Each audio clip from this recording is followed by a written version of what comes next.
আসসালামু আলাইকুম viewers, welcome back to my channel. আজকে আমি আপনাদের জন্য নিয়ে এসেছি একটি নতুন ধরনের মাছের রেসিপি।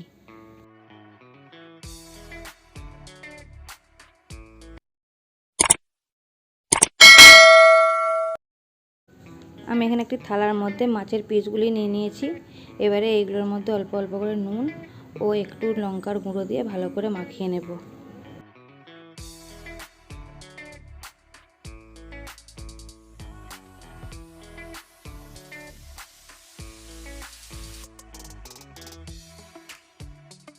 আমি এখানে দুটো নারকেল কোড়ানো নিয়ে নিয়েছি। এটার মধ্যে ফোটানো গরম জল হাফ লিটারের থেকে একটু বেশি ঢেলে এটাকে ভিজতে দিয়ে দেব।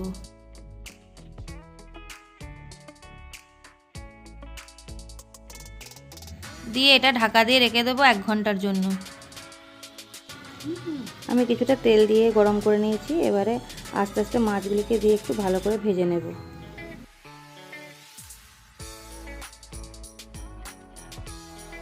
মাছগুলো আমার সব ভাজা হয়ে গেছে। আমি একটা থালার মধ্যে সব তুলে নিয়েছি। 1 ঘন্টা হয়ে গেছে। নারকেলের ঢাকাটা আমরা এবার খুলে নিয়েছি। এবারে এইভাবে নারকেলগুলোকে একটু হাতের সাহায্যে চটকে নেব। এবারে এইভাবে হাতের সাহায্যে টিপে টিপে দুধগুলোকে বার করে নেব আর ছিবড়েটাকে ফেলে দেব।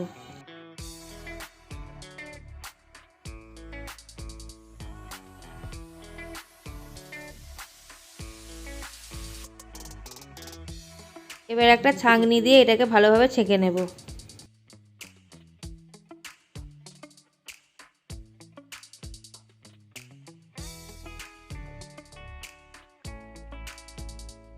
এভাবে হাত দিয়ে চেপে চেপে বাকি দুধটাও আমরা বের করে নেব।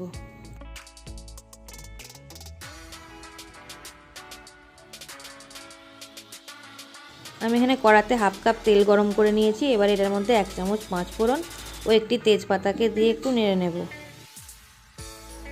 আমি 4টে বড় সাইজের পেঁয়াজকে বেটে রেখেছিলাম, সেটা এবারে তেলের মধ্যে দিয়ে নেড়ে নেব।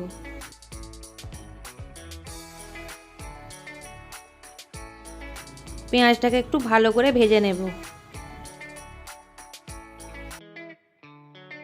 পেঁয়াজটা আমাদের ভাজা হয়ে গেছে। এবার এটার মধ্যে 1 চামচ নুন, 2 চামচ ধনের গুঁড়ো, হাফ চামচ লাল লঙ্কার গুঁড়ো ও হাফ চামচ লঙ্কার গুঁড়ো দিয়ে একটু নেড়ে নেব।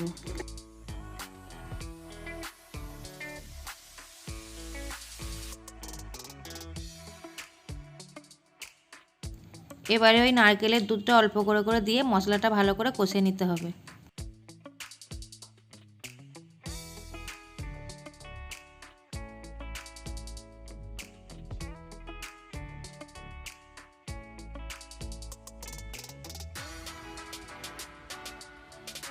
মশলাটা আমাদের ভালোভাবে কষানো হয়ে গেছে।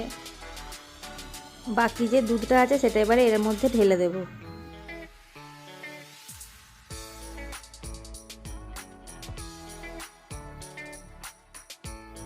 এরপর মাছগুলি দিয়ে দেব।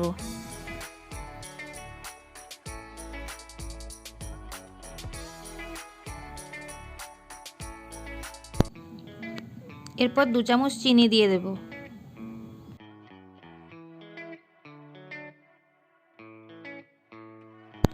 আর একটা বেগুনকে আমি লম্বা লম্বা করে এইভাবে কেটে রেখেছিলাম, সেইগুলো ওপর থেকে দিয়ে দেব।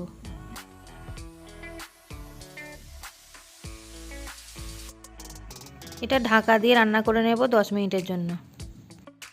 এবার ঢাকাটা খুলে দেখে নেব বেগুনগুলো আমাদের সেদ্ধ হয়েছে কিনা।